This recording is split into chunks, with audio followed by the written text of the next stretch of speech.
So what I have here's the trolley. I have it on two sawhorses, and sawhorses can carry well over the weights required. Have it slightly spanned across here. It's a good span, works out well. It's not laying on the panel here. I've got the rest of the panels off. All the panel stuff you can take off. Just disconnect the wires and mark everything if you want to take pictures, and that way you can put it all back together again. I don't think it's too complicated. The hard part is removing the stator without causing damage to it. So you want to make sure that the stator and the rotor don't hit each other. And if if the stator hits the rotor, it's going to damage it. It will most likely damage the rotor. So as you can see here, I have two straps with some ratchets, and they wrap around the bottom.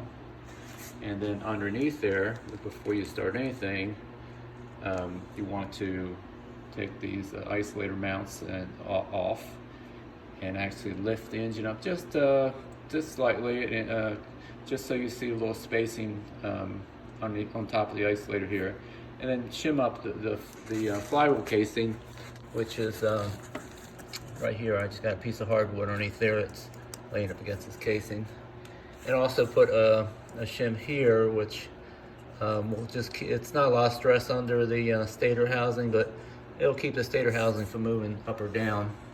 And I did the same thing here. It's not real tight. It's just keeps the stator from moving up, down. You can see I have it set back. This shim here, I got it set back off this end plate because the end plate's gonna come off first. So basically what we're gonna do is we're gonna put just a little bit of stress on these straps, not a lot because you don't want it to pop up. Then we're gonna take these 4 bolts out, and FYI, the bolts are they're metric, so 14 millimeters. And these here are also 14 millimeters, so FYI. So I will show you more as we move along.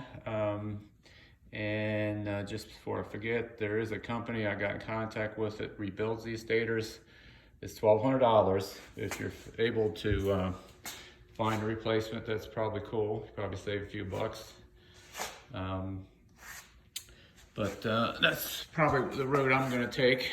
In this particular stator, the quadrature winding is shorted, and it basically, just a regular ohms check showed that. I didn't need to use the isolation meter, even though I had one. It certainly failed that. So I will continue with this as we progress.